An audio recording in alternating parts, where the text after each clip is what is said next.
Are you able to get them all in the room? Are they in? Yes, sir, they're in. Are you okay?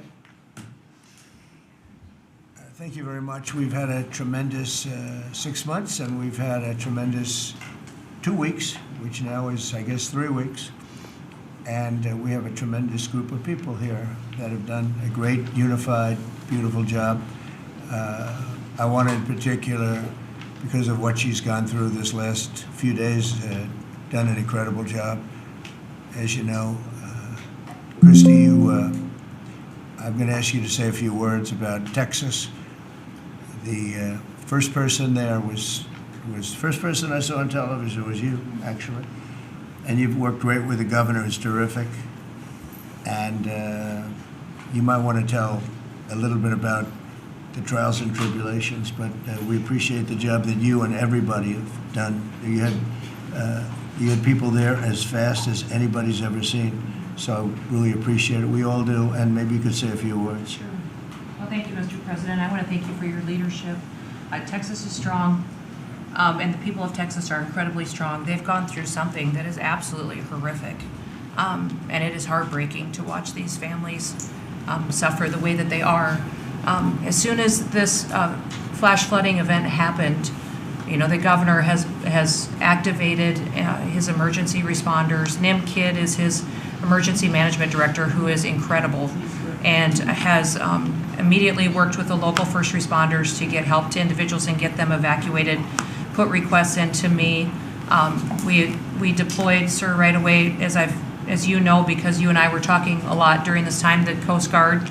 We also had some assets out of Customs and Border Protection. Our BORTAC teams went in and helped with rescues and clearing debris so that we could get roads open and people get the help that they need. I think when I got there the most, sir, that day, as soon as I arrived on site, was getting a briefing from all the emergency responders, was just how unified they were in focusing on the fact that we're there to save lives. They were there to rescue people, find people who were still alive, and to reunify them with their family members. We as a federal government don't manage these disasters. The state does. We come in and support them, and that's exactly what we did here in this situation. FEMA went to an enhanced level immediately, but as soon as you signed the major disaster declaration, we were able to get them resources and dollars right away, just like you envisioned, through state block grants to help them with cleanup. And we're still there in presence, and FEMA's been deployed, and we're cutting through the paperwork of the old FEMA, streamlining it much like your vision of how FEMA should operate, and it's been a much better response to help these families get through this terrible situation. We still are looking for people. We're still looking for a lot of little girls and other family members that were camping along that river, and they will continue until they find every single person, and we will continue to help them and assist in that. I was surprised when I got there at the camp that day, right after this happened, the parents that were there, the parents that were looking for their children and picking up their daughter's stuffed animals out of the mud and finding their daughter's shoe that might be laying in the cabin, and just hugging and comforting people matters a lot. I'm extremely grateful for God's hand in that whole situation, because hundreds and hundreds and hundreds of people were saved. And this is a time for all of us in this country to remember that we were created to serve each other. God created us to take care of each other. And that when we do that, we are happier, we are more fulfilled, and we can walk alongside people on their worst day and help them get through it and come out the other side, knowing that we can continue to live a life that God has purposed for us. So they're grateful for you. Several times the day after the flooding, you and Melania were on the phone with me, and I want to thank you for that. And that meant the world. I was able to tell many of those folks that I had been visiting with you, and that you had said, whatever they need, Christy, let's deploy it and get it down there and be helpful. And on Sunday, when the families were waiting at a church to identify their children's bodies, Franklin Graham and I called in and prayed with the families and read some scripture with them, and he was incredible in making himself available to that as well. We'll be back down there in a couple of days and continue to do all we can. But this is an unprecedented event. It really is. There's been tragedies like this around the country, but everyone is unique in different situations. And the response the federal government had supporting the state through this, I'm proud of the people that stepped up and immediately came. The Coast Guard, when they came in, they had a difficult time even getting the aircraft in and landed. They had to try several times in the weather to get it in and deploy. And I think we've heard about, our one Coast Guard member that was responsible for saving over 165 people, but that entire crew did incredible work. And all the first responders there did incredible work. And I know people are getting tired now, but they're getting reinforcements and volunteers are showing up. And I just want to commend the governor and his team for being the leaders. And they're so thankful that you're letting them make the decisions and manage the response like it should be. And then us supporting them with the resources of the federal government. We've already deployed dollars to the state, much like the block grants that you've talked about. Right. So they're grateful for that, sir. There's never been a wave like this outside of the breaking of a dam. Because this was almost a wave that ended up being 30 feet high, more actually. Now with the dam you can understand it, but this approached almost with that speed.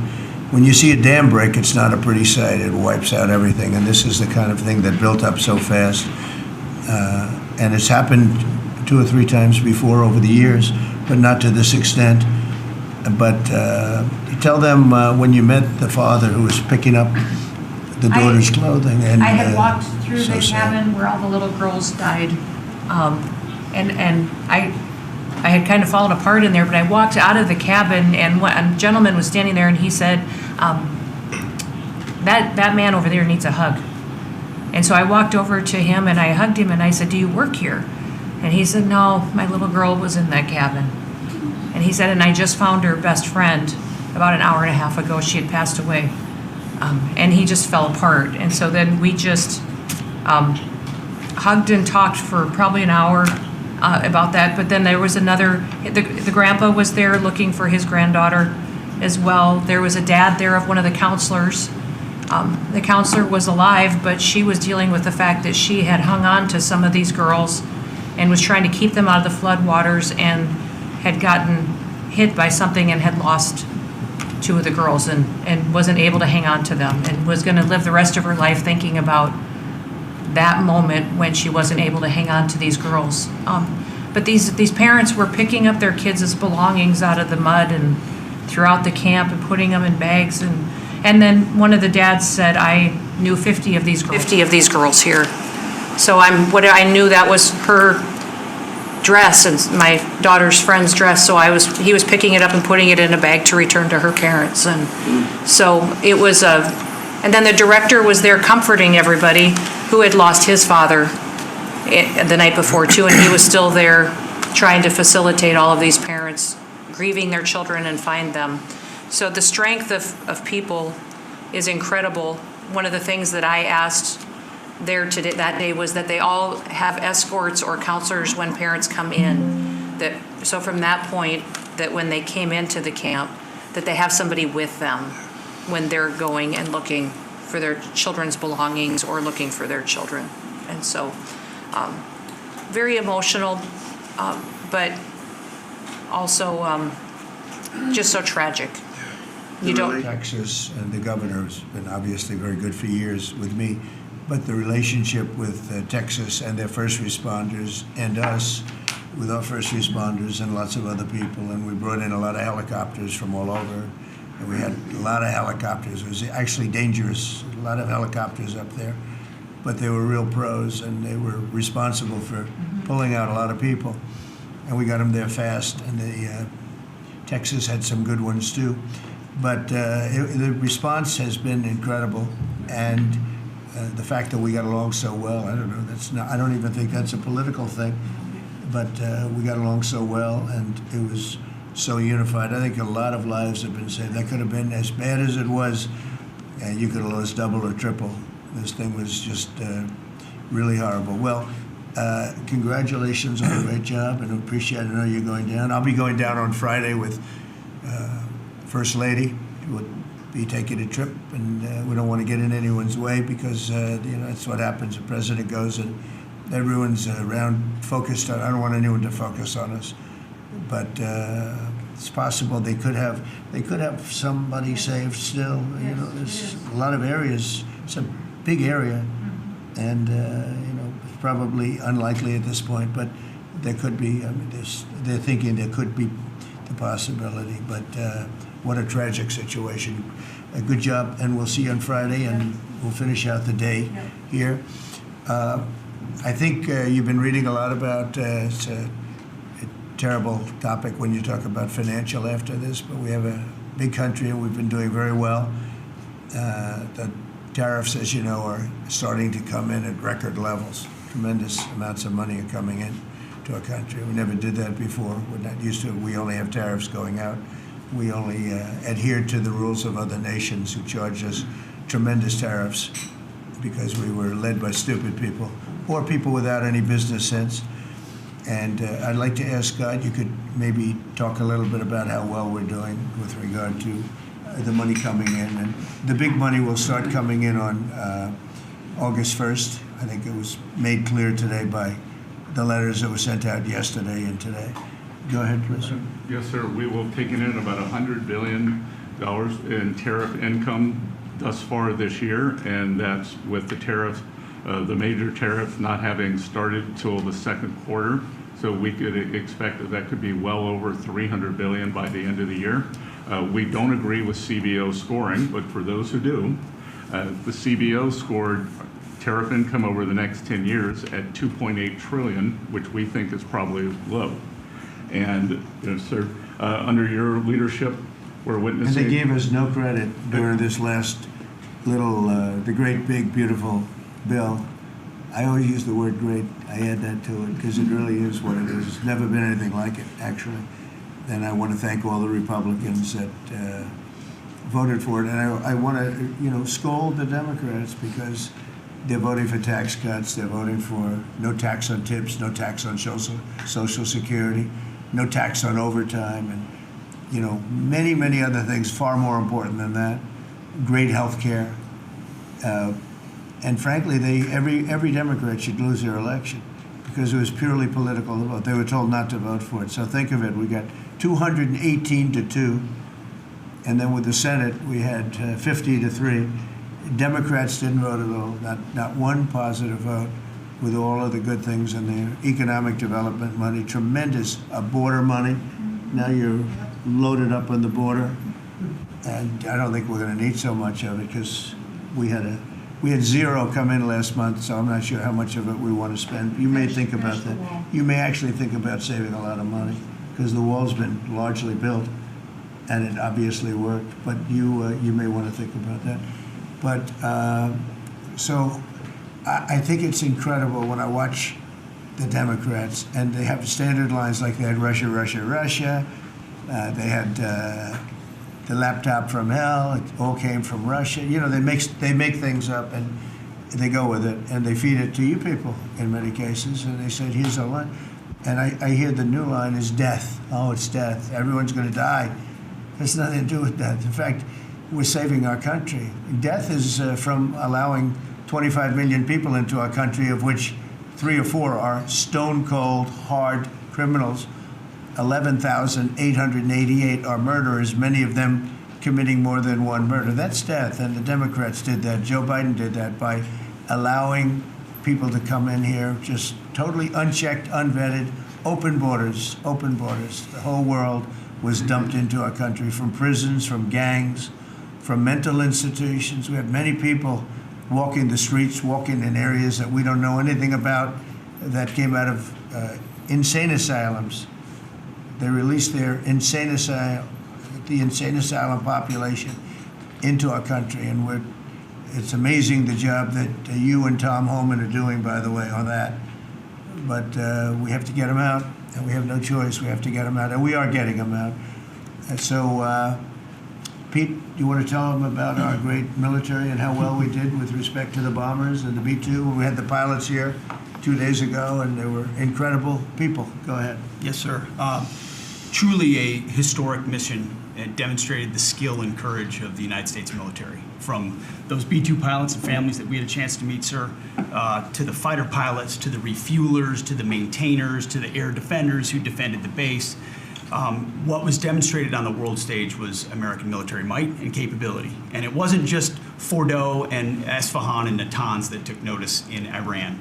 It was the rest of the world, that we have a decisive commander-in-chief willing to use these capabilities, which are the best in the world. As the president pointed out, no one else could have done what America did there on that night, and everyone took notice of that. With the one big beautiful bill, sir, we've got $150 billion additional to invest in Golden Dome and all the other weapon systems and stockpiles and shipbuilding priorities of yours. Another month, another historic recruiting bump. It's not just the Army and the Marine Corps anymore, it's the Navy, the Air Force, and the Space Force, all historically ahead of where they've ever been. So historic spirit inside the military. We had a chance to be at NATO, Marco and I, and see how the world responds to us saying it's time for you to shoulder the burden and take the lead for your continent. That only happens with President Trump leading. And we're proud to be a part of what's going on at the border, sir. With now a fourth national defense area where we're helping get to that number 0 and securing the border. But that mission, Operation Midnight Hammer, re-established deterrence. It reversed what happened in Afghanistan. You saw the debacle of what Biden allowed to happen in Afghanistan and what that did to our image. President Trump said, with Operation Midnight Hammer, we're reestablishing American leadership and deterrence, and we're proud to be a part of it, sir. And our so-called enemies were watching. They watched every minute of it. They watched. There was very few people that weren't watching, actually, but they watched every minute. It was a perfect military performance, the likes of which we haven't seen in a long time. I mean, if you compare that to the same country, the hostages from years ago, Jimmy Carter, it was unfortunate for Jimmy Carter. He was a nice man, but with the helicopters going down, the sandstorms, the prisoners, they got captured, then the election and the prisoners and Reagan and all the problems. It was nothing but problems. And that was a failure. And ours was not only the pilots. I mean, those machines flew for 37 straight hours. They didn't stop. They went skedaddle. You know the word skedaddle? It means skedaddle. They dropped the bombs, and somebody said, skedaddle. Let's get the hell out of here. And every bomb hit its mark and hit it incredibly. And as you know, the Atomic Energy Commission said it's gone. That place is gone. We had a lot of fake reporting, mostly from CNN, where the scammer a writer for CNN, who should be fired, by the way, she was involved with the 51 fake intelligence agents, if you remember that. She did that story, created a story out of it. She created a story out of the laptop from hell, saying it came from Russia, but it actually came from Hunter Biden's bedroom, or worse. Just a scammer, and she's still at CNN, which is pretty amazing. But we'll ask you a question about her. But they came up with this concept that maybe the attack wasn't that good. Maybe it, and I saw it happen right after the attack. I saw this person on CNN. I like to watch the enemy. You learn from the enemy. And I watch, because you have to know where they're coming from. And I watched her say, Anderson, you know, I'm hearing stories that maybe they didn't hit their target. Maybe it wasn't that good a hit. And they were hearing stories. The next day it was a little more, and the next day a little more. After 3-4 days, she was saying, you know, I don't know. I don't think it was that. Except by that time, everybody knew it was hit perfectly. The evidence is in the planes. The pilots are the best evidence. But they actually came out of their plane, because they were here the other day, and they said, it was so sad. We did such a good job. We flew into very dangerous airspace. I'll never forget, we were in the Situation Room, and they said they have entered Iranian airspace, and everyone took a deep breath, because they had more missiles pointed at them, but the equipment is so good, it's stealth, way up in the air, and it was stealth, and they went right through that, and they sort of, by the time they found out they were there, they were already gone. That was the word skedaddle, get the hell out of here. But they were right in the most dangerous airspace in the world, and they took those big, beautiful, very fast, they're unbelievable planes. I mean, they become really beautiful works of art. I always thought they sort of were cool, but now they look better than just cool, don't they, huh? But they dropped the loads, and literally they would hit if you look at this table from here to there, they had a half a refrigerator door is the way to best explain it. Take a refrigerator door, average size, cut it in half. That was their target. They hit every single one. Then we had 30 missiles, Tomahawk, shot from submarines 300 miles away. Every one of them hit their target. It was a perfect mission. Then they came back, almost 37 hours. Every plane worked perfectly. The mechanics were here too. I said, you got to get the mechanics here. We didn't have any problems. If you remember, they had a lot of problems with the helicopters, but they did fly through a dust storm, which they shouldn't have done. Sometimes you say, let's go back and try it on a nicer day. Dust and sand don't work well with helicopters if you know much about helicopters. But that was a horrible embarrassment to us. Then we had Afghanistan, which I think was the most embarrassing moment in the history of our country. And we would have gotten out. I was the one that got them down. I would have kept Bagram, the big air base, which right now is controlled by China, among the most powerful runways in the world, thick with concrete and steel. Anything could land, and right now, they were 1 hour away from where China makes its nuclear weapons. I was keeping it. Outside of that, we were leaving, and I would have been out faster than them, but we would have gotten out with strength and dignity. Instead, that was the most botched up mess I've ever seen. They left all that equipment behind, and every year they have a parade running down some third-rate street with the equipment. You know, it's supposed to be Fifth Avenue. It doesn't work. But with all that equipment that they left, they should have taken every ounce of it. I was taking every ounce. I said every screw, every bolt, every nail you take out of there. And Millie said, I remember one time, sir, we're better off leaving the equipment. Why? Well, it's cheaper. I said, cheaper? You mean it's cheaper to leave a $150 million airplane rather than flying it into Pakistan or India or someplace, or just flying it straight home? It's cheaper. Yes, sir. That's when I knew he was an idiot. Didn't take long to figure that one out. But they left all that equipment, but they left their dignity behind. It was the most embarrassing moment, in my opinion, in the history of our country. Not that we got out. We should have not been there, but that we got out the way we got out, with great embarrassment and death. You had 13 young people. I've gotten to know their families very well, but you had hundreds of people killed that nobody talks about. Yet the other side, many people were killed. Many people are walking around with no legs, no arms from that whole thing. They left from the wrong airport. They should have left from Bagram, because Bagram was a big base with hundreds of miles of fencing and territory around it. Nobody would be able to get near it, and they left. So we've done a great job, and I think people are really starting to see it. They're starting to appreciate it. Pete's done fantastically. That mission was a work of art. And I have spoken to some of our perceived, I don't know if they're enemies, but they're perceived as being potential enemies.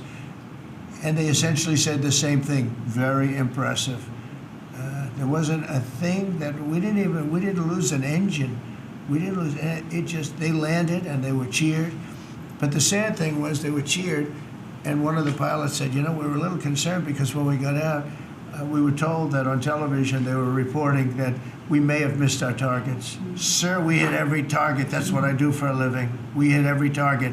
In fact, when the bombs hit, a yellow haze came over the horizon that I've never seen before. It just lit up the whole horizon, brighter than the sun. It was like looking into the sun. He goes, we hit our target, because you know what that was exploding. And but they were a little downbeat because they listened to that fake CNN reporting and the fake New York Times. They worked together to try and say that it wasn't perfect. They couldn't say they missed. All they could say is, maybe it wasn't perfect. And you ought to fire that reporter immediately. You should fire her. Real fake. And so I just want to congratulate those pilots. And a lot of people don't like bringing things like that up. I do. I always like confronting, because otherwise the public doesn't know that you're a bunch of crooked people. But they know, they've learned, and the media has to straighten out their act. The media is down to 17% approval. You got to do a little better than that. It's important for the country that you do better. I think they ought to make a lot of changes. I think changes are going to be made to the media, but it's hard to have a really successful country if you have a corrupt media, and we really have a corrupt media. And nobody really knows why. I mean, why would you want to have open borders and criminals pouring into our country? Why would you want to have men playing in women's sports, transgender for everyone? You know, you'll have to figure that out. But some of you don't. I mean, I'm looking at some people, they love the country, but I look at other people and they can't. But we're really proud of our military. It was, and the people that maybe don't like us or want to play games with us, because I think that had you not had the situation in Afghanistan, I don't think Putin would have gone in.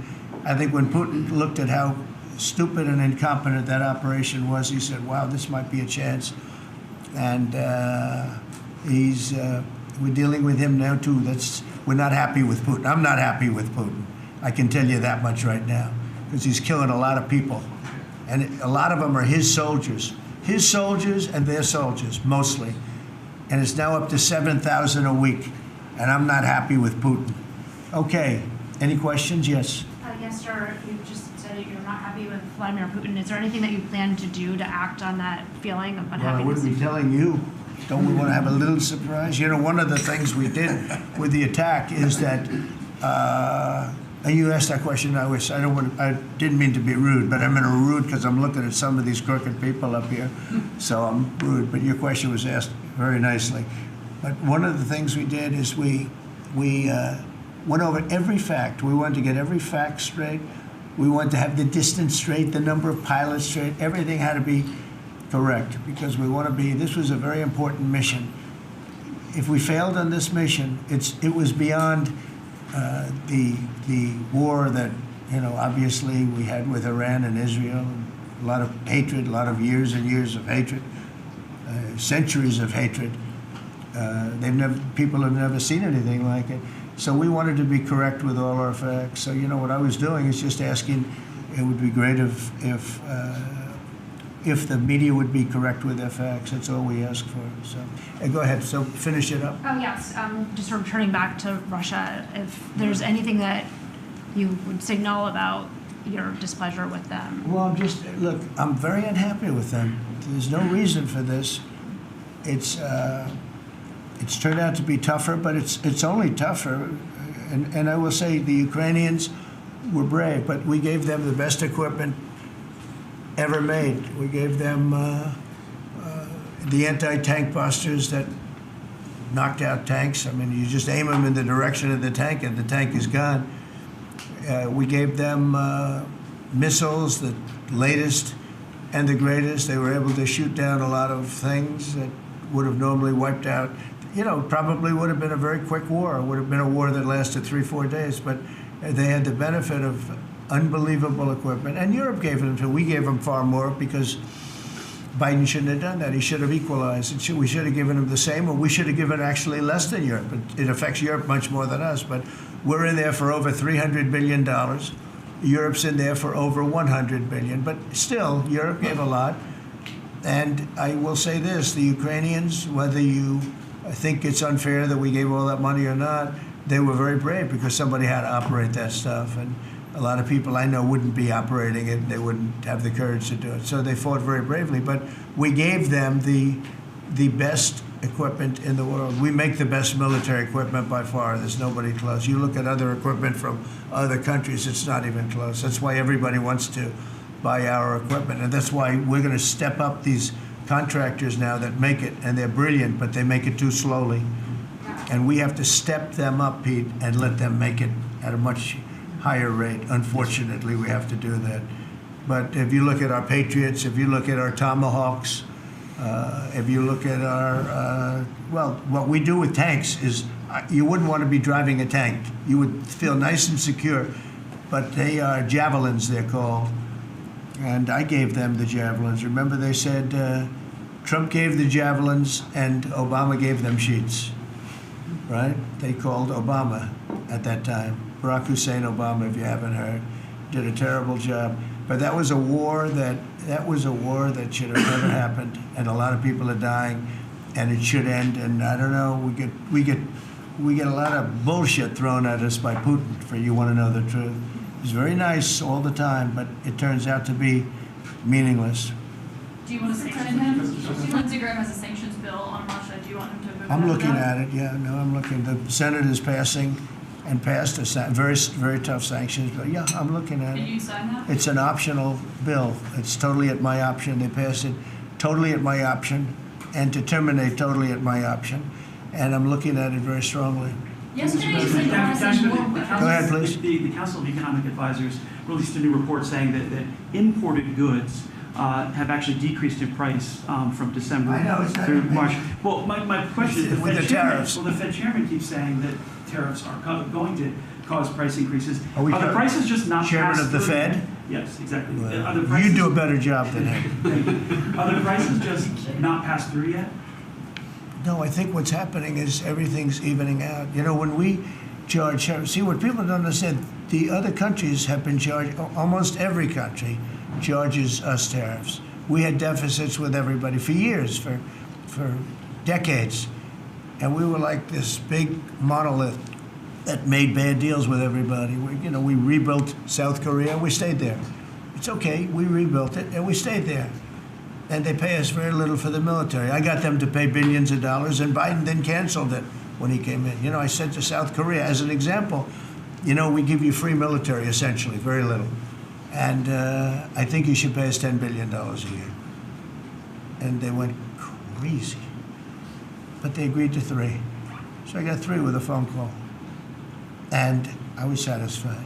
I said, but next year we have to talk. And then we had a rigged election, and we never got to talk. And you know what Biden did? They probably went to him and they said, listen, Trump treated us terribly, and we shouldn't be paying anything, and he cut it down to nothing. So that's what happens. It's ridiculous. That's the other thing. We're talking to countries about contributing to the military, not only just paying more in NATO, but contributing. We have 45,000 soldiers in South Korea. We have 45,000 soldiers in Germany, 52,000 actually. And that's a huge economic development for them. That's tremendous amount. That's like having a city. It's tremendous money for them, and it's a tremendous loss for us. So we're talking, in a very nice way, we're talking to them about it. It's very unfair. We supply the militaries to many very successful countries. I mean, South Korea is making a lot of money, and they're very good. They're very good, but, they should be paying for their own military. President Trump, can I ask you a question about Jerome Powell as well, and then a question to the Attorney General. Jerome Powell, and then I have a question for the Attorney General. Jerome Powell, who you've been pressuring to lower interest rates, he's facing accusations of lying to Congress, which is a potential crime about the opulent. He should resign immediately. We should get somebody in there that's going to lower interest rates. Do you want congressional Why don't Republicans you call to for his resignation? Do you want congressional Republicans to investigate and It's pursue okay and with punish? me. I think he's terrible. I think, look, we're paying, I call him Too Late. T-O-O, Too Late. Like Too Tall Jones for the Dallas Cowboys, right? Too late. He's always late. But he wasn't late with Biden before the election. He was cutting him like crazy. It didn't help too much, did it? But he was cutting him like crazy before the election with Kamala and Biden. He was trying to get them in, I guess. I don't know. He was recommended by somebody that worked for me. I like you better. If I could ask the Attorney General a question too, President. Sure. Your memo and release yesterday on Jeffrey Epstein, it left some lingering mysteries. One of the biggest ones is whether he ever worked for a American or foreign intelligence agency. The former Labor Secretary, who was Miami U.S. Attorney Alex Costa, he allegedly said that he did work for an intelligence agency. So could you resolve whether or not he did? And also, could you say why there was a minute missing from the jailhouse tape on the night of the stabbing? Yeah, sure. If Hey, I Pam, could, could I just interrupt for Sure. 1 second? Are you still talking about Jeffrey Epstein? This guy's been talked about for years. You're asking, we have Texas, we have this, we have all of the things. And are people still talking about this guy, this creep? That is unbelievable. Do you want to waste the time, and do you feel like answering? I don't mind answering. I mean, I can't believe you're asking a question on Epstein at a time like this, where we're having some of the greatest success and also tragedy with what happened in Texas. It just seems like a desecration, but you go ahead. Sure. First, to back up on that, in February, I did an interview on Fox, and it's been getting a lot of attention because I said, I was asked a question about the client list, and my response was, it's sitting on my desk to be reviewed, meaning the file, along with the JFK, MLK files as well. That's what I meant by that. Also, to the tens of thousands of video, they turned out to be child porn downloaded by that disgusting Jeffrey Epstein. Child porn is what they were. Never going to be released, never going to see the light of day. To him being an agent, I have no knowledge about that. We can get back to you on that.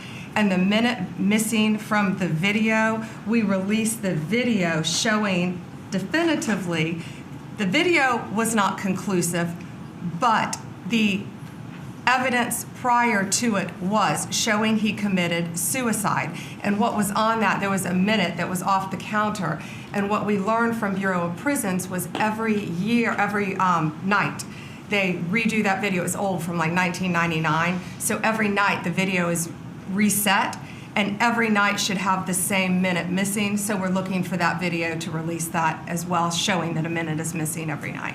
And that's it on Epstein. Mr. President, on the tariffs again, on August 1st, you've said it is the deadline. What incentives do countries have to negotiate? It seems that deadline keeps moving. It was April 2nd, now it's... We didn't move, no. It's always been August 1st, that's when we're paying. A statement was put out today, and I put it out just to make it clear. It wasn't a change, it was August 1st. We don't change very much. Every time we put out a statement, they say he made a change. I didn't make a change. A clarification, maybe. No, August 1st they pay. And everybody pays, everybody has to pay. And the incentive is that they have the right to deal in the United States. If they don't want to, they don't have to pay, and they don't have to deal here.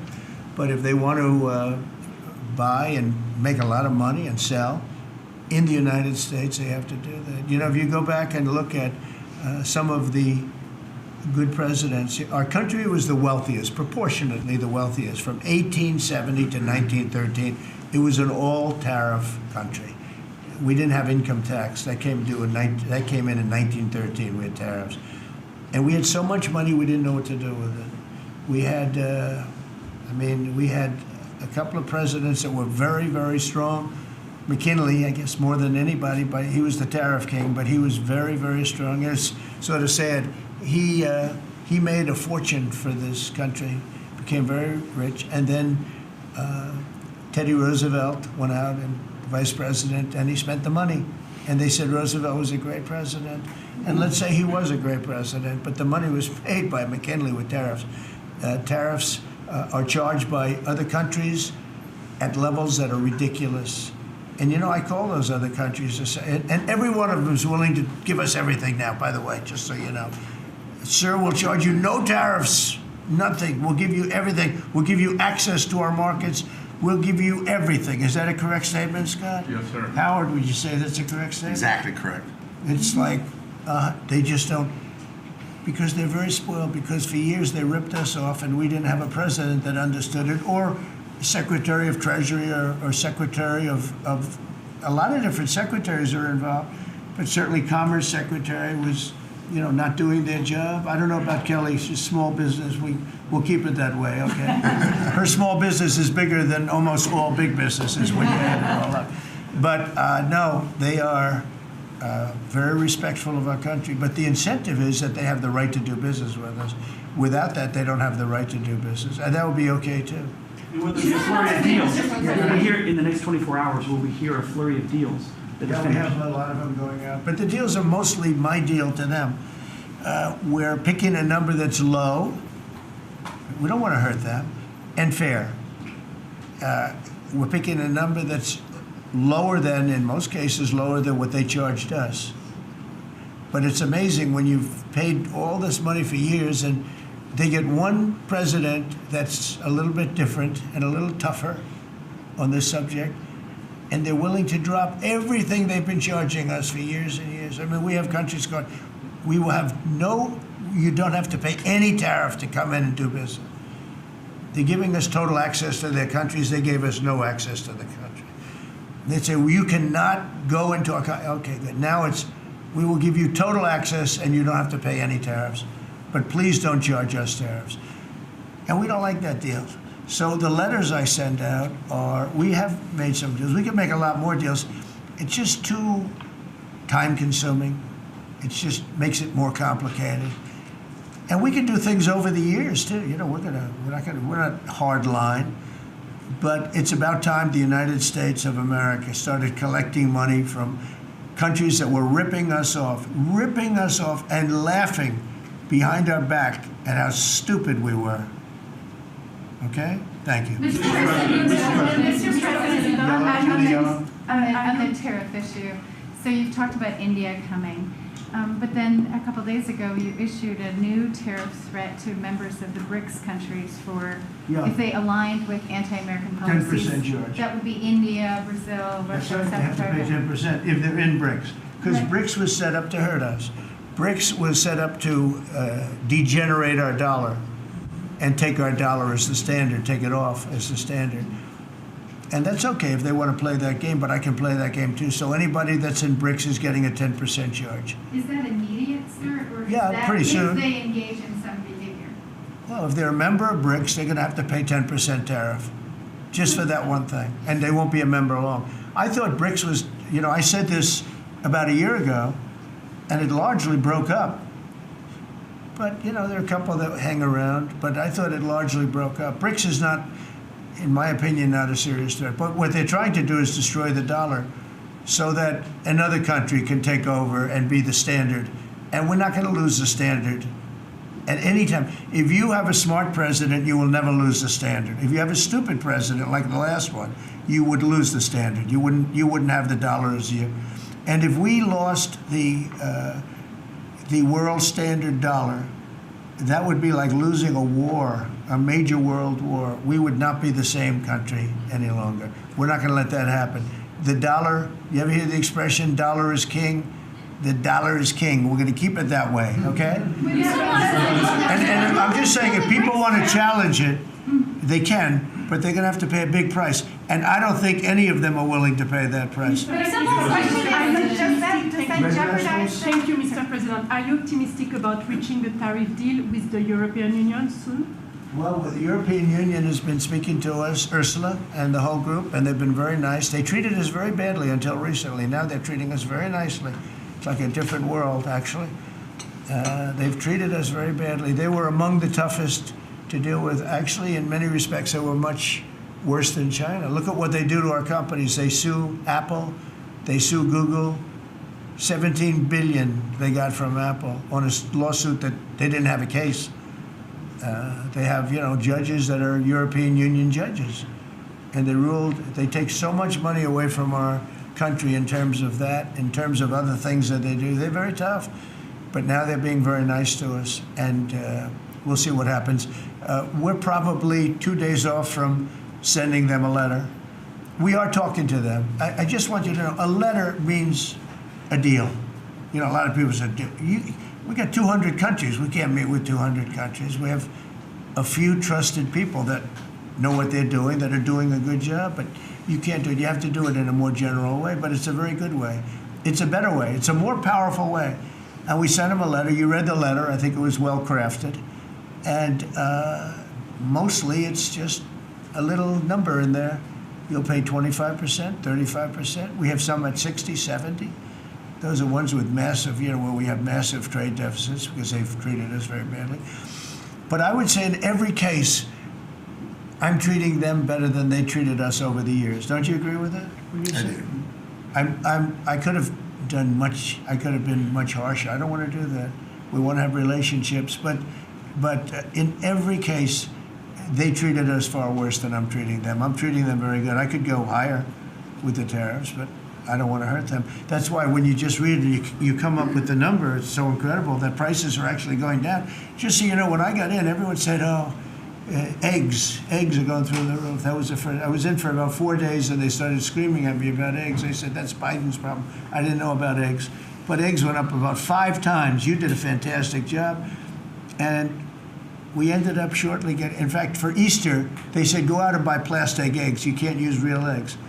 Well, we bought 200,000 eggs for the White House for the Easter egg hunt that we have at the White House, and there were eggs. We had the price down, and now the price is lower than it was before. We did a good job with eggs, but we did a good job with groceries. Our prices are down in this country. A big part of it's oil. The oil, you had a couple of places last week. You had $1.99 for oil, for gasoline.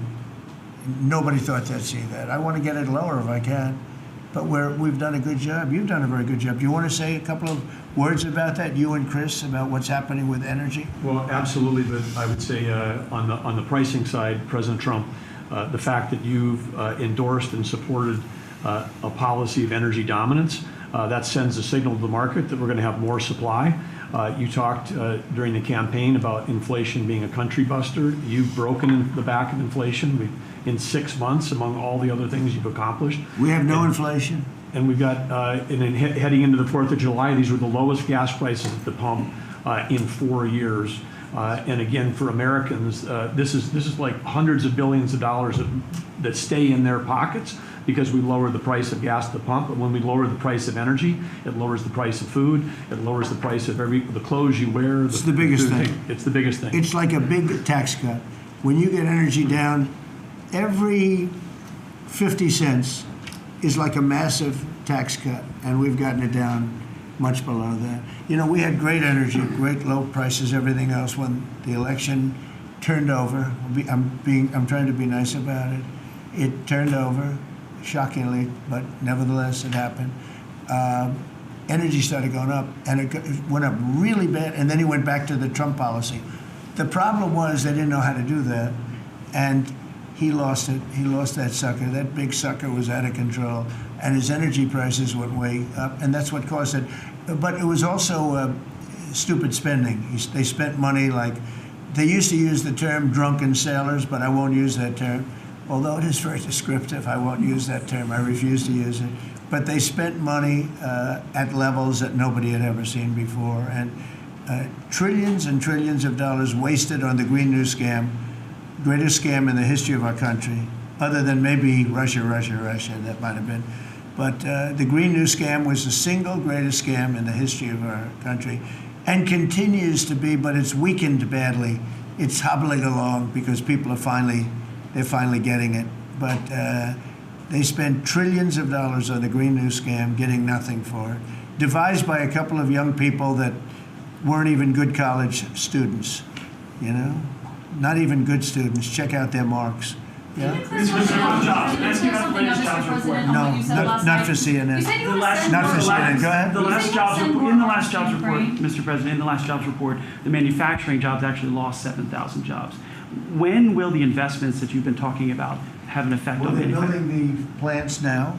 About 7 have started. We're going to have hundreds started within a short period of time.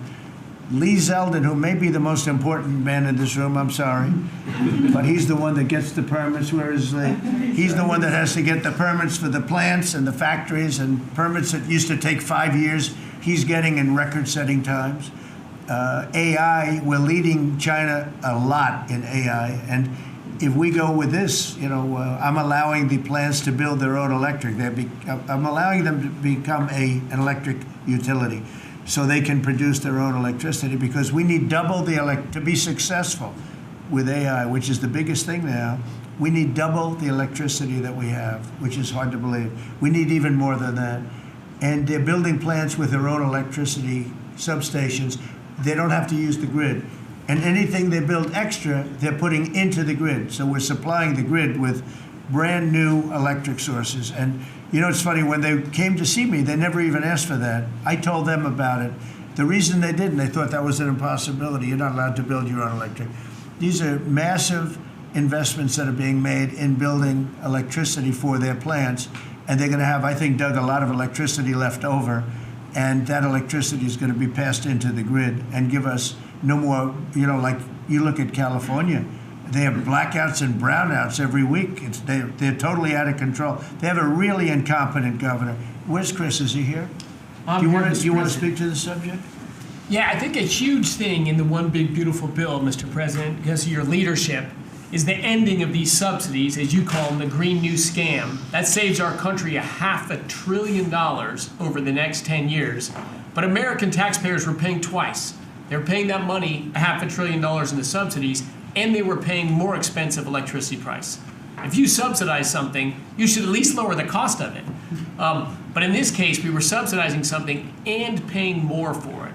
So the One Big Beautiful Bill had two huge things: ending wasteful spending Wind, solar, and batteries combined are 3% of U.S. total primary energy. 3% for $1 trillion, another $500 billion coming. That's just not a good investment, hurting our businesses, hurting our consumers. And the one big beautiful bill also unshackled oil, gas, and coal development in the United States, onshore and offshore. Secretary Burgum has been working tirelessly on how, by getting the government out of the way, private businesses will develop more resources in the United States, lowering costs for American consumers and making much better leverage for the United States to help our allies abroad and reduce the power of our adversaries abroad. So just a huge win on the energy front all around, and I thank you for your leadership.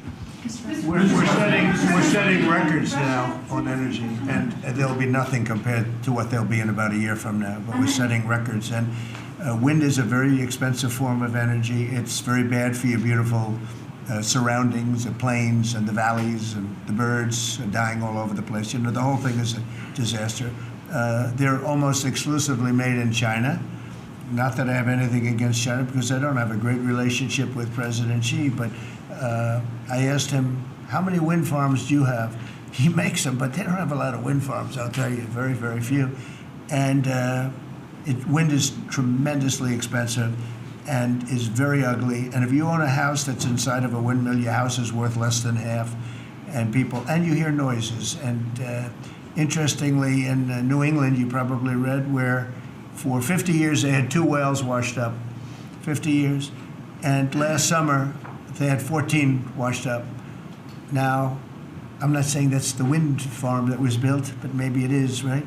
Probably is. It's tremendously expensive, and it can only be done with subsidy. You know, I know a man that's in that business, and one of the biggest in the world actually runs a company that builds these stupid windmills. And he said, I hate the business because it's the only energy where you need subsidy. He said, energy shouldn't need subsidy. You should make money with energy. So wind. The other one is the solar, those big solar fields. They're taking our farmland. Our farmers are like mortified by it. They hate it. It's very, very inefficient and very ugly too. You know, probably better than a windmill, but you go around and you see all these things that are 3 miles long by 3 miles wide, and you say, what the hell is that? And it's a lot of plastic from China. It's plastic, black plastic from China. Now, we want to be smart. We're going with, look, China right now is building 58 coal-fired plants, 58 big ones. They have 62 on the books to build.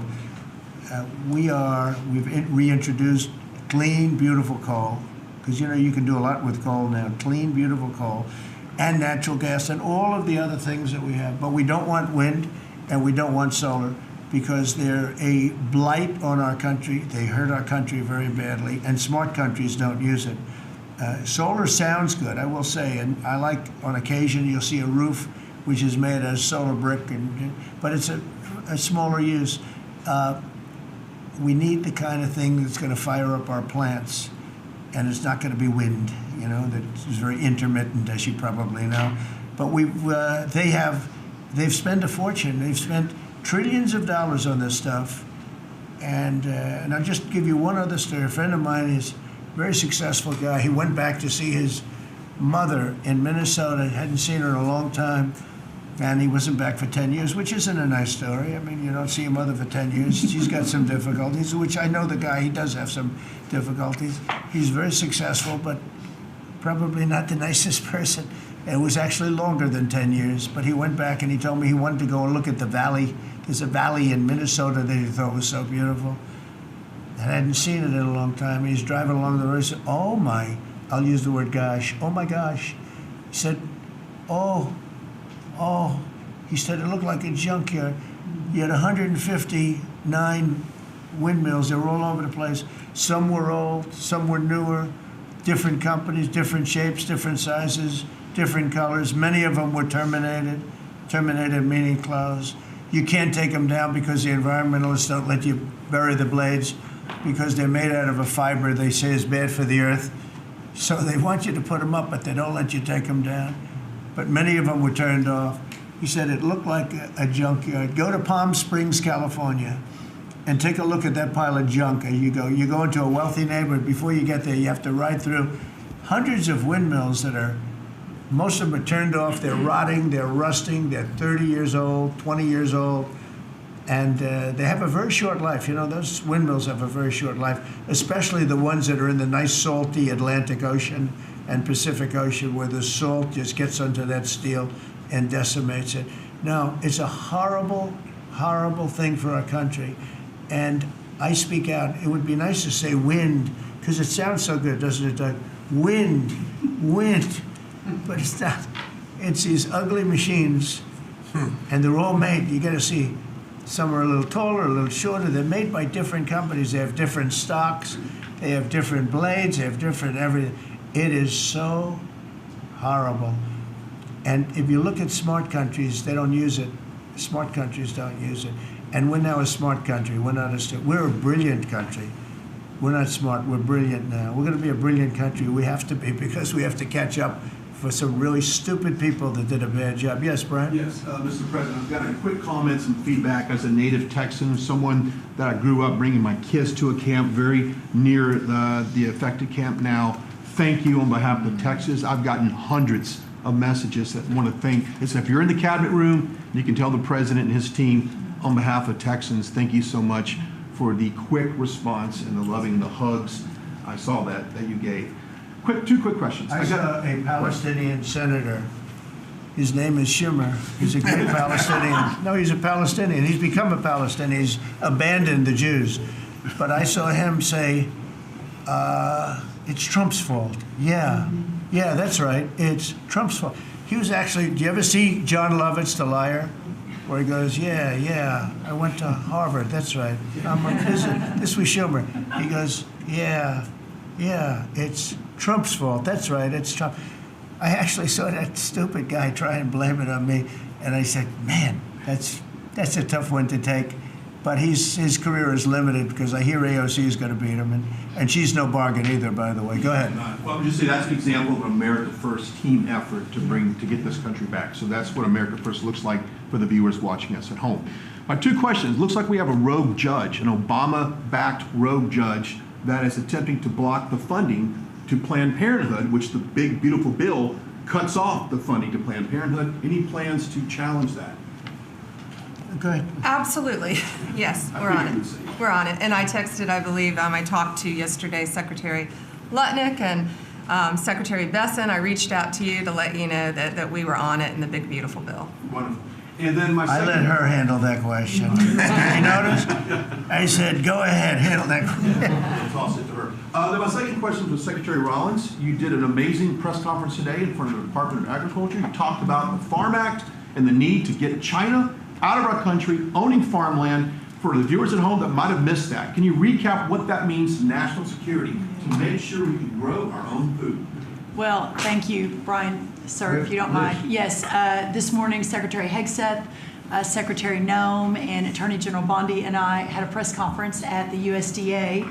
I just happened to have a chart in case it came up, but obviously the Chinese owning of farmland in our country is a massive national security issue. And for the media, you can see the yellow is where all of the farms have been purchased over the last number of years, and the red is around all of the military bases where that farmland has been purchased. So this is a massive national security issue. The press conference this morning included 3 of our greatest governors as well, Sarah Sanders from Arkansas, Jim Pillen from Nebraska, and Bill Lee from Tennessee. The states have begun taking a leadership role to ban the purchasing of China farmland. Obviously, Congress needs to step up and catch up, and we're going to be working alongside of them as well. We had some of our members, great members of Congress there, but it is time, and I think that this morning was symbolic of many things. The first of this administration working every day to effectuate President Trump's leadership and unequivocal support of America First. But second, just how close we are as a cabinet. I don't know in any other administration that you'd have 4 cabinet members at the USDA on a Tuesday morning when it's about 110 degrees outside with the sun beating down on us, talking about, sir, your vision. So I think it was a great day. It was just the start. There's an executive order coming and some other things coming behind that. But protecting America's farms isn't just about protecting our farmers. It's also about national security. So that's what we discussed this morning. I do want to say that I think we have had a really good relationship with China lately, and we're getting along with them very well. They've been very fair on our trade deal, honestly, and I hope we're going to have a great relationship. It's a big, strong, powerful country. We're more powerful than they are. We have much better military equipment than they do, but we are getting along with them very well. I'm getting along with President Xi very well. We speak often. And with all of that being said, and I understand what you're saying, but I think we're getting along with China very well. Mr. President, you send more weapons to Ukraine, as you said last night. Last week, the Pentagon paused some shipments of weapons to Ukraine. Did you approve of that pause? We want to put defensive weapons because Putin is not, he's not treating human beings right. He's killing too many people. So we're sending some defensive weapons to Ukraine, and I've approved that. So who ordered the pause last week? I don't know. Why don't you tell me? I think that's a question for the Go ahead. Mr. Yeah. President, on immigration, the Secretary, the Agriculture Secretary, did say this morning that undocumented workers would not be covered by any amnesty of who are working on farms. You had said maybe that the ISA folks won't go after those folks on farms. So which is it? There's no amnesty. What we're doing is we're getting rid of criminals, but we are doing a work program. Do you want to explain that, please? Yeah, this morning we talked about, of course, this was a top of mind question. This morning we talked about protecting the farmers and the farmland, but obviously this president's vision of no amnesty, mass deportation continues, but in a strategic way, and then ensuring that our farmers have the labor that they need. Secretary Chavez-DeRimmer has been a leader on this. Obviously, this comes out of the Labor Department, but moving toward automation, ensuring that our farmers have that workforce, and moving toward an American workforce. So all of the We've above. got to give the farmers the people they need, but we're not talking amnesty. Laura, do you want to say something about that? Thank you, Mr. President. On this, thank you, Secretary Rollins, how important this is never to displace the American worker. What the Department of Labor is doing is focusing on what the law entails now, being more modernized, more streamlining to work through the H programs. We're going to have a concierge approach to that, where we have developed a new office to answer the need of our farmers and ranchers and producers, and not to displace the American worker, and follow within the law now. And that does not include an amnesty program at all. And we've seen that working, and we'll continue to have that roll out. On the other topics that we've somewhat talked about, the jobs numbers, Mr. President, 4 months in a row, we've seen those jobs numbers increase. That's an exciting time for our manufacturers. That was asked earlier. We know it's going to take some time, but through that deregulation process that Lee and I are working on as well, the Department of Labor has rolled out 63 new deregulations that we're going to be moving through. In the first Trump administration, it was successful with over 30. We've just rolled out 63 new ones in order to double down on those manufacturing companies, to let them know that we have signaled through this process that we will assist them in getting the workforce that they need. It's an exciting time. That one big, beautiful bill, that was the signal to my former colleagues in Congress to get this done. It's been an important time. I spent time on the ground visiting 7 states in 9 days prior to that bill being passed, because it was the most pro-worker piece of legislation that we will ever see really in this country right now. No tax on tips, no tax on overtime, no tax on Social Security. That matters to the American worker, because we don't want to take their money and give it back. We want them to keep more of their hard-earned dollars in their pockets currently, and that's what they're excited about. And as I move forward with these tariff talks, I heard a company, orthopedic company in Indiana, say to me, for the first time since you have taken office, Mr. President, their increase in their bottom line by 8% since these tariff talks have happened. Not one company has said the president is not doing a good job. These tariff talks are working. They're feeling it on the ground. The media has told a false story, because what's happening on the ground is positive, and that's what we're seeing in these jobs numbers. So I really, through the Department of Labor, to come in behind all the secretaries and build this workforce is going to be key to the American worker. So thank you for what everybody did this last week. The One Big Beautiful Bill is a doubling down of this, and we're going to see these workers start to grow. And that apprenticeship program is going to be working. That's We'll right. have It's that gonna be million great. apprentices across the country. We, as you know, we're building plants all over the country now, which you weren't building any plants 4 years ago. You weren't building anything. But those plants, when they open up, it's going to be, you'll see numbers like you haven't seen ever. I don't think in history you'll never see numbers like what we're going to see in the very near future. Many of them are building the plants. Some are just starting right now. You know, it's a brand new administration. But, and they wouldn't be here except for two things. November 5th, the election, and the tariffs. And frankly, I guess the election was more important because of the tariffs. I mean, another person wouldn't have done this. But they're coming in because of the tariffs. They have to, they're not going to pay 25, 30, 40, 50%, 70, and 100%. And we'll be announcing something very soon on pharmaceuticals. We're going to give people about a year and a half to come in, and after that, they're going to be tariffed if they have to bring the pharmaceuticals into the country, the drugs and other things into the country. They're going to be tariffed at a very, very high rate, like 200%. We'll give them a certain period of time to get their act together. But they were all here. Now they all left. They went to other places because we allowed people that sat in this room allowed it to happen. And I don't allow it to happen. The people in this room don't allow it to happen. So we're going to be announcing pharmaceuticals, chips, and various couple of other things, you know, big ones. We did steel, as you know, they're 50%. We did aluminum, 50%. Lumber just came out. Why don't you announce copper? And we did cars. And now, today we're doing copper. Copper and lumber. What would that tariff be on? The sectional tariff? I believe the tariff on copper, we're going to make it 50%. 50%. Any breakthroughs in See, I'm glad he Gaza? didn't question it. Just Any sort of breakthroughs? said, I sort of just sort of thought, what would that be? Just a quick one.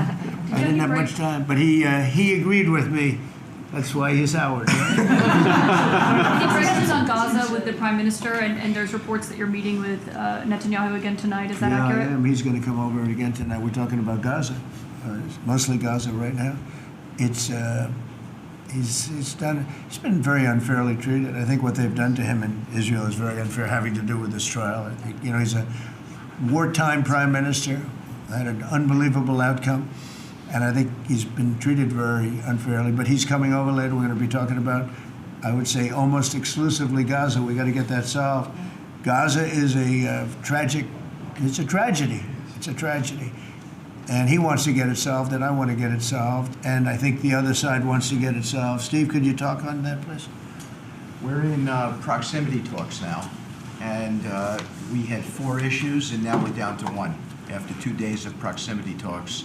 So we are hopeful that by the end of this week, we will have an agreement that will bring us into a 60-day ceasefire. 10 live hostages will be released. 9 deceased will be released. We're meeting at the president's direction with all the hostage families to let them know. And we think that this will lead to a lasting peace in Gaza. And you're doing a good job. It's a tough one. It's a tough one. A lot of hate, you know. This is called long-term hate. But we think we're going to have it solved pretty soon, hopefully with a real solution, a solution that's going to be holding up. And can I follow up? This is, I think, the first cabinet meeting since Elon Musk has not been a special government employee, not here anymore. He's now saying he's going to create a third political party. Are you worried about the impact that that could have? No, I think it'll help us. It'll probably help. Third parties have always been good for me. I don't know about Republicans, but for me. Are you second guessing any of the cuts that Doge made? Since you No, described him as off the rails. look, we cut hundreds of billions of dollars with Doge. We could have done it differently. I would have done it differently a little bit, maybe, but it was something that we saved a lot of money. You can always second guess. I guess some of the people in this room maybe would have done it slightly differently, and some would have done it exactly the way it was done. But it was dramatic, and it was important, and we found a lot of things like billions of dollars given to people for environmental protection, where they had $100 in the account, like in Atlanta, Stacy, and then you had another one with 20 billion here, and 20 billion here, and 2 billion here, and 15 billion, and Lee, you might want to mention just a couple of those things. We really got because of Doge. At the Trump EPA, the One Big Beautiful Bill was filled with many big beautiful wins for the taxpayer. It delivered a sledgehammer to the Green New scam. Billions of dollars rescinded. It's a big deal for the American taxpayer who sees money go through pass-throughs that are filled with self-dealing and conflicts of interest. They see unqualified recipients. They see reduced agency oversight, and they want accountability with their tax dollars, and they got it. In the example of the Stacey Abrams connected NGO, they received $100 in 2023. They got $2 billion in 2024. They had to complete training on how to develop a budget that was put into their grant agreement. They, out of nowhere, started paying a CEO $800,000, a COO $450,000, 22 people making over 150 grand. Out of nowhere, this is tax dollars. So money go through pass-throughs, through other pass-throughs, through other pass-throughs, and we lose oversight over it. And you see that it's going to former Biden officials, it's going to former Obama officials, it's going to Democratic donors. And we're not here saying we want to take money from a left-wing NGO and give it to a right-wing NGO. We want to give it back to the taxpayer. This is about us being good stewards of American tax dollars without any apology or regret. That's why President Trump was elected last November, because there were a whole lot of people who maybe they hadn't voted Republican in a long time. Maybe they didn't even vote for President Trump the first time around in 2016, but they're regretting that vote from 2016 and they were making it right in 2024. So the One Big Beautiful Bill gave us the tools to rescind billions of dollars more. We're seeing hundreds of thousands of dollars that'll get wasted per electric vehicle as an example of this money that was going through it. They gave $50 million to a group called Climate Justice Alliance. They say that climate justice runs through a free Palestine. The Biden EPA gave $50 million to a group that says that climate justice runs through a free Palestine. We say that if you're going to spend $1 in the name of remediating an environmental issue, then spend $1 on remediating an environmental issue. We say that we can protect the environment and grow the economy. We want to help grow more baseload power in this country. So why is it that it took this long for this team to get assembled, to be able to fix the mess that we inherited? But gosh, we love showing up at our jobs every single day, first thing in the morning, because all day long we get things done for the American taxpayer. And Congress did its part last week by passing the One Big Beautiful Bill to deliver this accountability and to cut off the Green New scam. So maybe it's a bad day for Stacey Abrams. Maybe it's a bad day for all those well-connected Democrats getting paid off. But you know what? God bless America. Because at the end of the day, President Trump is here, J.D. Vance is here, and the greatest cabinet ever assembled to deliver that much-needed and highly demanded accountability. That was a very good.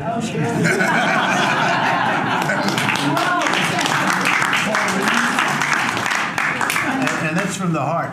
That's from the heart. On Ukraine, the Ukrainians have asked the international court to go after Russia for using toxic chemicals in the fight. Germany and Germany and the Netherlands have had intelligence saying that. What does U.S. intelligence believe, and what do you believe about the use of chemical weapons? And would you agree that that's the case for it? Well, I'd ask John maybe to discuss it if you'd like, John. Well, Mr. President, obviously chemical weapons, if it's documented and its use, it's illegal. It's against all international laws of armed conflict and treaties. And obviously I can't share in this room with this audience the intelligence that I can share with you privately, but obviously you're not going to stand or allow for any violations of international law by anyone. That's right. Thank you. Could I ask Sean to Department of Transportation, Sean Duffy, former great congressman, very popular, decided to go out and make a couple of bucks. He made a lot. And he got bored with that, though. He likes serving people better, the people. And could I ask you to just discuss a very important subject to me, and that's the modernization of our equipment at airports so that planes aren't crashing into each other and bad things don't happen. It should have been done many years ago. We were going to do it, and then the election precluded that, unfortunately. But we're doing it now. Could you tell them where we are? Yeah, if I can start with Newark. You guys all covered what happened in Newark. We had outages for a couple of 30-second outages a couple months ago. We have, in 2 months, Mr. President, its historic speed, laid new fiber lines for communication. and tested those in the next month. So those new lines for the Philly Tracon that controls the Newark airspace, they're up and running, lightning fast speed. June was the most on-time June ever in the history of Newark for air travel. So that's going incredibly well. By the way, we shouldn't have dealt with this because Joe Biden and Pete Buttigieg had moved the center from New York to Philadelphia. They didn't test the lines. They didn't do the work, which is what brought us all these problems. But in the big, beautiful bill, we got $12.5 billion. This is a historic investment in air traffic control. And so what the money is going to allow us to do is move from copper to fiber all over the country. So new copper lines. We think we can do that in a year and a half to 2 years. We have radar that dates back to the 1950s, some of it from the 60s and 70s. We get brand new radar across the country as well. We have some infrastructure money to build TRACONs and centers, the en route centers that control the traffic across the country. So this is a massive new start to rebuild air traffic control. And again, this is dilapidated. Americans think that their government takes care of them and makes the investments that are necessary to make the country work.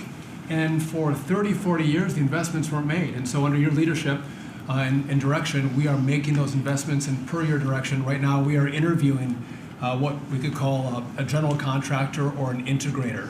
One company to manage. It's a massive project. The FAA is not qualified to manage this kind of a project. So we are now going through the process of finding who that one company will be to manage the whole project. We'll interview those companies together and make that selection. So we'll write one big, beautiful check to one beautiful company that'll be responsible for this whole build. But if I can just make one last point, this is not enough money. We're going to need more. But this is a massive new start. The biggest investment. We'll need some more money on top of it, but a great start from the big, beautiful. It's a starter. It was very important to us. And just to cover that, there have been accidents, and my pilots, I would often hear them say, "Oh, good," and they would use a different system, a different country to land in New York. They'd use the radar and other things from a different country. I said, "What's that?" He says, "Oh, our system is so bad." And I knew that. We were all set to start. And Buttigieg came in, and what they did was so crazy because they hooked it copper into fiber, into steel, they had all different systems. They had hundreds and hundreds of contractors, different contractors for different airports. They spent billions of dollars, and they made the system worse because you can't hook copper into fiber. That doesn't work that way. You just can't do it. It's not doable, but they tried to do it.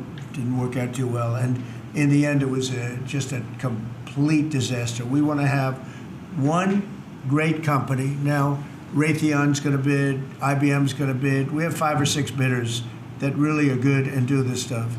And we want one, because I know about overruns. I look at the railroad out in California, headed up by one of the worst governors in our country, who I used to get along with, actually, but he's just, when you lose 25,000 houses and you would have had your cities burned down. If we didn't step in, Los Angeles would have been burned to the ground. But you look at that, and I said, I really know how to build, and you got to have one guy, one contractor, one great one, whether it's IBM or Raytheon is good, but you have 4 or 5 that are really, really great, and they're all bidding against each other. But you don't want to have one doing the wire and one doing the digging and one doing the demolition and then they're all saying they all blame each other because they're saying they were late and therefore you have to pay me millions of dollars more money. I know the system so well, and we're going to have a great company do the whole thing. We're going to get a fantastic price. Maybe we'll get them. They're very big and very strong, and maybe we'll get them to make a contribution toward getting it done at the right price. But we're going to have a great system. When we finish, we will have the best system on earth, done by one of the 2 or 3 best companies. There are only a few companies can do this. This is not. But if you would have seen what this other group did, they were going crazy. They had, I heard 3,000 contractors. And then when it all came together, guess what? It didn't work. It's a disaster. So we're going to have in a pretty short period of time, it's going to take us about 2 years to build it. and we'll have a contract given out probably over the next couple of months. We have some great bidders, some great companies that want to do the job. You're going to have great air traffic control. Yes, can I just make one last point on this?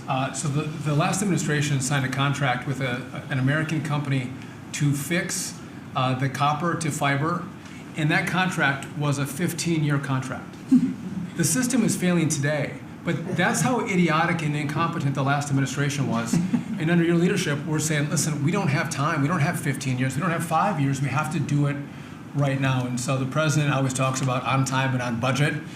We have embraced that. We are going to be on time and on budget. And by the way, you mentioned a train out in California. Stay tuned for probably give us 5 days and you'll have an answer on what's going to happen with the $4 billion that we potentially have invested on a train that's going to go nowhere. It's going to be $120 billion that'll never connect San Francisco to LA. Again, the last administration wasted so much money on projects that never work. If you're going to have high-speed rail, you're going to invest billions, we should actually have high-speed rail in America, not boondoggles that fund political friends and allies and family They have members. from San Francisco, inside of San Francisco to inside of Los Angeles. Should have never been built because airplanes do it better. And you could drive it. You could drive it. No problem with driving it. The roads aren't even crowded. So they were going to do this. Somebody's idea. Somebody got paid off a lot of money and they started it. It was going to cost a very small amount of money. And it ended up costing literally hundreds of times what the original. And now what they did is they said, well, going into the city is too big a deal. So we'll leave it 25 miles short of the city. So now they're leaving it. They're not going to finish it, really. It's not the same project. So now they're leaving it outside of San Francisco and outside, short of each. They just want to get it done. And I've never seen cost overruns. You know, if you have a cost overrun of 10%, you should be ashamed of yourself. 20%, you should not do any more jobs. This is a cost overrun of 2,000%, something like that. It's unlimited, and it's not finished. And maybe it will never get finished. And I told Sean, look at it from every standpoint, but we don't want to, you know, we have federal money going into that, and it's like throwing it out the window. So whatever you can do to stop it. $15 billion and not one track has been laid. $15 billion and we're 16 years into the project, not one track. Mr. President, on New York, you're the most prominent Republican in the country from the city. What do you want to... Anywhere else? I don't want to be a wise guy. Perhaps I can. Maybe Marco. But how do you want Republican voters in the city to vote in the upcoming mayoral election? Should they vote for Eric Adams? Should they vote for Sliwa? Should they pick someone else? Look, number one, you have a communist running, and you shouldn't vote for him. He's a disaster. He's leading. He's got the Democrat nomination because that shows you where the Democrats have gone. He actually wants to take over the grocery stores of John Catsimatidis, who's a great guy, a rich guy, grocer, does a good job, wants to take over. He actually called me the other day. He's concerned his stores are going to be taken from him, and they won't be run like John runs them. Believe me, he runs a good operation. But he actually said he wants to run his own grocery stores. No, this is a man who's not very capable, in my opinion, other than he's got a good line of bullshit, and he's convinced them to go with him. Now, as you know, Cuomo, who does have capability, is running, but he got knocked out, and now they're running as you have Eric Adams, the current mayor, you have Cuomo, and you have Curtis Sliwa. And Curtis runs every 4 years. He seems to be a fixture on the running scale. But you know, it's I'm not getting involved. But I can tell you this: I used to say we will not ever be a socialist country, right? Well, I'll say it again: we're not going to have. If a communist gets elected to run New York, it can never be the same. But we have tremendous power at the White House to run places when we have to. We could run D.C. I mean, we're looking at D.C. We don't want crime in D.C. We want the city to run well. Susie Wiles is working very closely with the mayor, and they're doing all right. I mean, in the sense that we would we would run it so good, it would be run so proper, we'd get the best person to run it, the crime would be down to a minimal, would be much less. And, you know, we're thinking about doing it, to be honest with you. We want a capital that's run flawlessly, and it wouldn't be hard for us to do it. And we've had a good relationship with the mayor, and we're testing it to see if it works. But New York City will run properly. We're going to bring New York back. I love New York. You know, I loved New York for a long time. Then we had a bunch of crooked people in there. You have an attorney general who's a total stone cold crook. New York State, Letitia James, a total crook. All they do is want to go after political opponents. They do what's ever expeditious for them. She's the one that took out Cuomo because she wanted to run for governor, and then she ended up getting 1% of the vote. She polled at 1%. She dropped out, went back to attorney general. You have a lot of crooked things going on in New York. We're going to straighten out New York. Maybe we're going to have to straighten it out from Washington. But when I see a communist who has actually gotten a Democrat, pretty much gotten the Democrat nomination, they also went to that new form of voting, which is a beauty. You go in there in third place, you come out in first. That's that form of voting that they have gone to. You know what I'm talking about. It's not too good. We're going to do something for New York. I can't tell you what yet, but we're going to make New York great again also. We're going to make it great again with the country. What we've done in this country in the last 6 months, nobody has ever seen it. And I told the story, the King of Saudi Arabia, I was over there. They gave us $5.1 trillion between Saudi Arabia and UAE, Qatar. 3 stops, $5.1 trillion coming into our country as an investment, biggest investment ever made. And it's all going to good stuff. I mean, all real, big, good stuff. Energy projects, big, big things. But they all 3 told me essentially the same thing. We thought your country was dead, and now you've got the hottest country in the world. We're right now riding the hottest country. We all, and you can all be proud of it. We're in the hottest country. This is the hottest country in the world. There's nobody close. Made hotter by some great pilots and great machines that nobody else has. Those great, big, beautiful machines, they rode those machines right into the toughest territory, and nobody knew what the hell happened.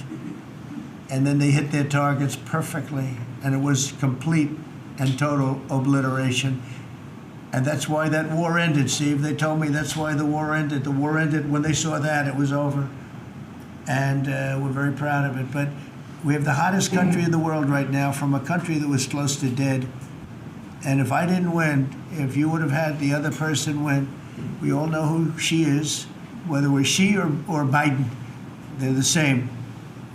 He may have been more competent than her, and that's hard to believe, right? But if you had that ideology in, I don't believe you would have had a country anymore. I think you would have had a country that was broken up. But we had a dead country. Now we have the hottest country in the world, and everybody knows it, and everybody said it. Mr. Vice President, do you have anything to say? Well, thank you, Mr. President. I just want to say that I'm very proud of the whole team.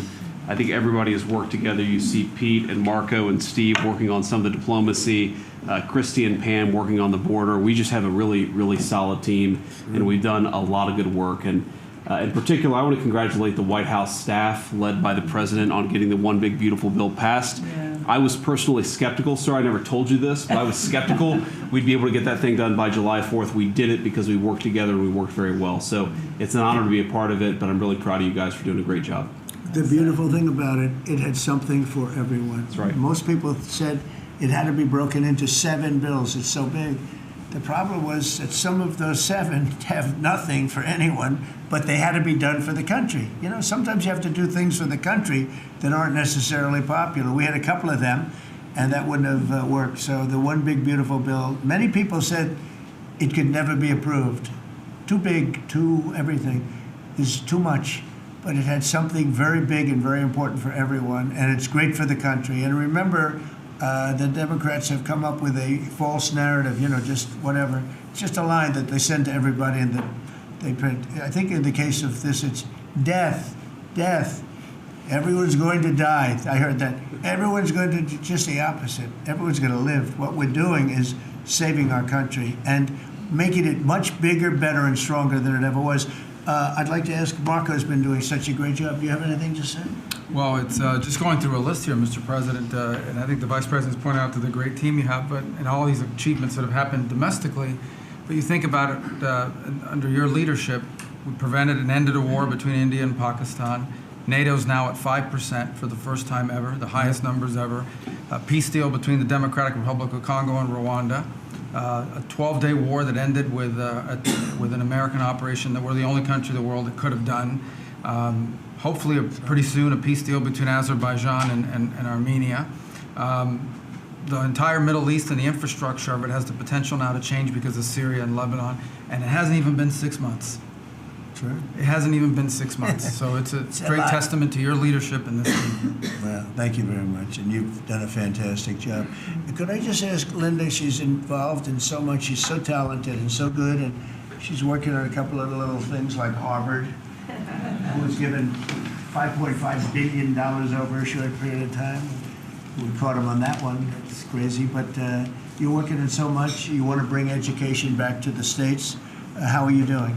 Well, absolutely, and thank you for the opportunity. I think on the big, beautiful bill, what we saw, was school choice, that's finally on a national basis at the state level, but there are opportunities now for scholarships, more and more of them for kids who are in failing schools. It's going to be a big turnaround. I think one of the biggest accomplishments we had over the past week was University of Pennsylvania with the Title IX ruling that Leah Thomas was stripped of her title, Riley Gaines and Paula Scanlon and other women who have stood, so strong against men and women's sports. And when you put out the, the executive order, that just solidified it and gave them the opportunity. So those are a couple of really, really big wins, and thank you for that opportunity. And how are you doing with Columbia and Harvard? We're negotiating hard. I think we're getting close to having that happen. It's not wrapped up as fast as I wanted to, but we're getting there. Okay, good. And you've done a fantastic job. Thank you very much. It's been a good team. Yep. The team You have a great team. around this table, a lot of people help with that. That's right. Thank you very much.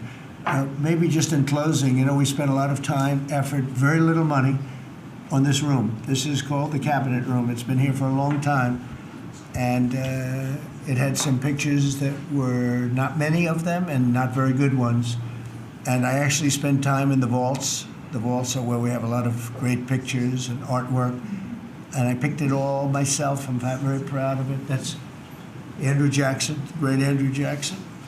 That's a gentleman named, and we call him President Polk. He was sort of a real estate guy. He was, people don't realize he was he was a one-termer, but he was a very good president. But, and I'm not sure I should be doing this, he actually gave us the state of California. He was the one. He was the one. So I'm not sure. Maybe he won't be there for long. But if you notice, the frame is the exact same size, almost, as the other one is Andrew Jackson. So that was a part of the reason, too, I have to be honest.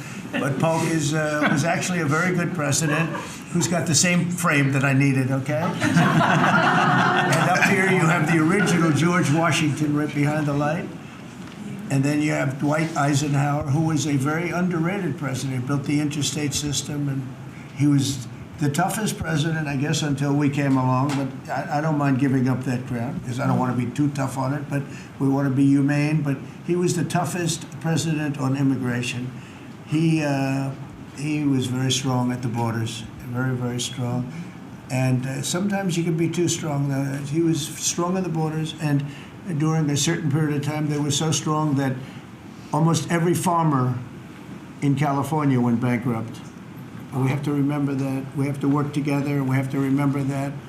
But he was a very good president, and a very good general, and a very good president, and I thought he deserved a position somewhere on this floor.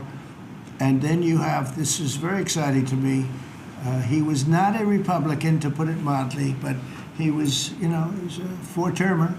He was Franklin Delano Roosevelt. And if you notice, there were a lot of ramps outside. We have ramp, people say it's an unusual place for a ramp. It was because of him. He was wheelchair-bound, but he was an amazing man.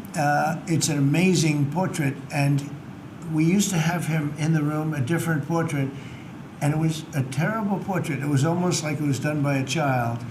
And I used to say, you know, I can't believe that he would have approved of that portrait of himself. And I was in the vaults and looking at things. I said, what's that? And we have some great curators here. We have 6 curators at the White House. They have 2 for paintings, they have them for furniture, they have them for different things. I guess cost is no object. Okay, cost is, maybe I'd have 1, but that's all right. But we have 6, and they're very talented, though. And he said, that's a picture of FDR. I said, really? Let me see it. They took off the wrappings, very well preserved.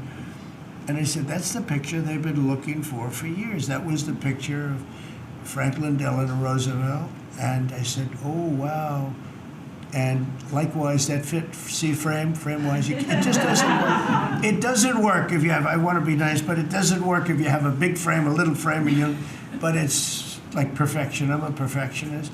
The mirror was down in the vaults also. I said, where is this from? And it's a very old, very storied mirror, beautiful. We put that up. And then over there is Honest Abe Lincoln. And that picture was in his bedroom. And we thought that this would be a very important place because this is where wars are ended. I'm not going to say wars are declared. I'm going to say wars are ended, okay? We'll be positive.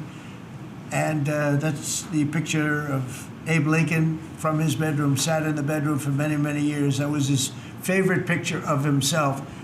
And the Lincoln bedroom's very famous. You remember when Bill Clinton had it and he rented it out to people. Okay? We don't do that. But it's an incredible room. And we took that picture from his bedroom. That's Abe Lincoln. And then over here you have John Adams, and it's they were the first occupants of the White House, 1800. And John Quincy Adams, Mrs. Adams, they were the first occupants. So we have them looking at each other, and in between their stare is Abraham Lincoln trying to make peace. And that picture was in a room that I have that was not important like the cabinet. I gave it up. I said, I have to give it up because that's one of the greatest pictures of the White House. The White House is tremendous art. And the Oval Office, when we're there, we'll go over that. That's really been something. Then we got the drapes, so we got the whole thing. We got new drapes. We got new, wasn't a big expense, very, very small. And we took some of the chinaware and silverware and trophyware, they call it, from the vaults, and we had it cleaned up, hadn't been shined up in 100 years. Some of this has sat in the vaults for over 100 years, amazing. Over 100 years. Many of the pictures that were put up in the Oval Office as an example, those two as an example. So he was president, they moved in 1800, and he won the election, I believe, in November of 1800, John Quincy Adams. And we thought that would be, he was considered to be a good president, and he was the first occupant of the White House, so it sort of made sense. And I love the frame of those pictures. Look at those frames, you know? I'm a frame person. Sometimes I like frames more than I like the pictures. And we have the flags of the Marines, and Space Force now has its own flag. I'm very proud of Space Force, but the Army, Navy, Air Force, Marines, Space Force, the whole thing. And Coast Guard is right there. We never forget the Coast Guard. They do a great job. So we have the flags throughout the office. And it's really become quite a beautiful place. I don't want to tell this, Marco pointed it out. I was going to leave the clock. So as president, you have the power. If I go into the State Department or Department of Commerce or Treasury, if I see anything that I like, I'm allowed to take it. Do you believe this? So I'm in Marco's, I see this gorgeous clock, grandfather clock, and there it is. I said, Marco. He didn't know about it. I had to read him the rule and regulation. I said, Marco, I love this clock. Look at it. It's beautiful. He said, what clock? I said, the clock that's in the other room is incredible, and nobody gets to see it there. Marco, I tried to talk him into it first, and it sort of worked, and then I had to use a little more. He said, I'd love to take that clock out and put it in the cabinet room. He said, no, are you serious? I said, Marco, I have the right to do it, Marco. And he said, all right, what the hell? So that's his contribution to the cabinet room. But it's, by the way, it's an incredible clock. And, you know, it's an important room. So you may see it again. Maybe we'll move it back someday. Anyway, so that's pretty much it. But it really is great.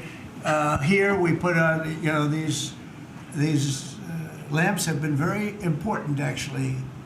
Whether people love them or not, but if you see pictures like Pearl Harbor and Tora Tora Tora, you see movies about the White House where wars are being discussed, oftentimes they'll show those lamps or something like those lamps, something that looks like them, probably not the reals, because I don't think they were allowed to. This is a very important room. This is a sacred room, and I don't think they made movies from here. You never know what they do.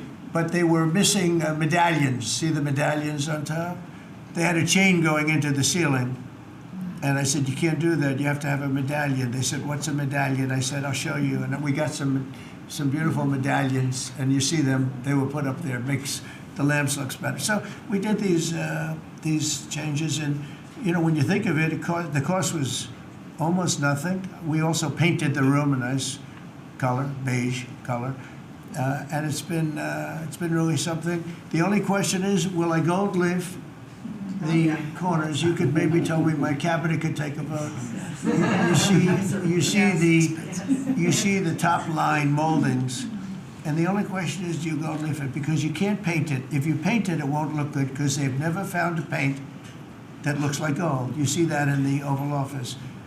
They've tried for years and years. Somebody could become very wealthy, but they've never found a paint that looks like gold. So painting it is easy, but it won't look right. And the question is whether or not we should gold leaf it. Linda, do you have an opinion? I gold leaf it. You like it the way? No, I gold leaf it. You'd gold leaf it?